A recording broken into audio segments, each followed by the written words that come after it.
Captain Sullenberger, some pretty surprising findings coming out of today's hearing. One of the co-pilots warned 3 times that the plane was dropping too fast, but no one noticed they were going too slow until just before impact. How does something like that happen? They had help, which is to say that they didn't have help.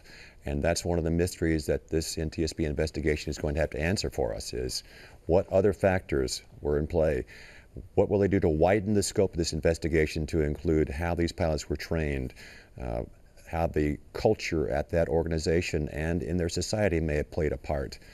How was it that a professional crew could get to the point where they're literally a few seconds before impact and no one has effectively intervened? Because ultimately, the pilots are always responsible for whatever happens, whether you're using automation or not.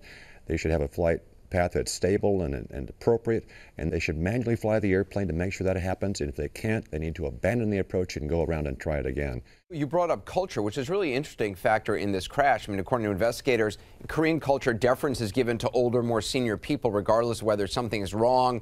The pilot wouldn't actually wear sunglasses, despite possibly being blinded by reflection off the runway, because it was considered impolite to wear sunglasses. Apparently, I mean, is this a problem that has cropped up before with Korean pilots or pilots from other cultures?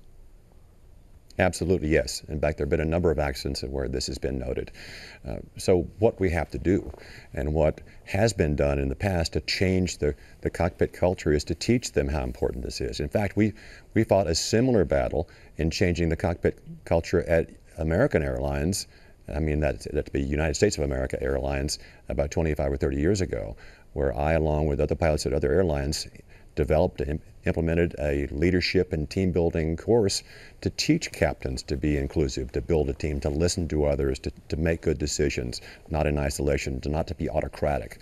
But I don't know to what extent the foreign airlines are trained in these procedures, and I also don't know, even if they are trained, does their culture allow them to be used in practice that way? It is shocking to think. I mean, just as a passenger of planes, if the captain of the plane I was on had thoughts of, well, I should be wearing sunglasses, but it was going to seem impolite, or there's a senior instructor on board, so I'm going to defer to them even though I have issues. I mean, as a passenger, that seems outrageous. Well, what we have to do, and what's been done before, is you have 2 sets of societal rules in cultures like this where the hierarchy is so extreme. You say in the general population, it's appropriate to behave in certain ways, and we understand that. But for safety reasons, when you come to work and you get in the airplane, then you have to do it this way, and you have to be more collegial and more inclusive. You have to listen to even the most junior person if they're bringing up a concern, and then the decision maker, the captain, must effectively act on that information. And that's what didn't happen soon enough in this case. The pilot told investigators that he was, and I quote, very concerned about making a visual approach on this runway, something he had not done on this aircraft before. Are pilots becoming too accustomed to autopilot? You know, the appropriate use of automation in our cockpits is a growing concern globally. And these concerns have been appearing anecdotally for many years, but it's still shocking to hear such a frank admission in a public hearing like this. What it indicates to me is that the pilots may not be getting the kind of training that they need, and not enough chances to manually practice flying the airplane.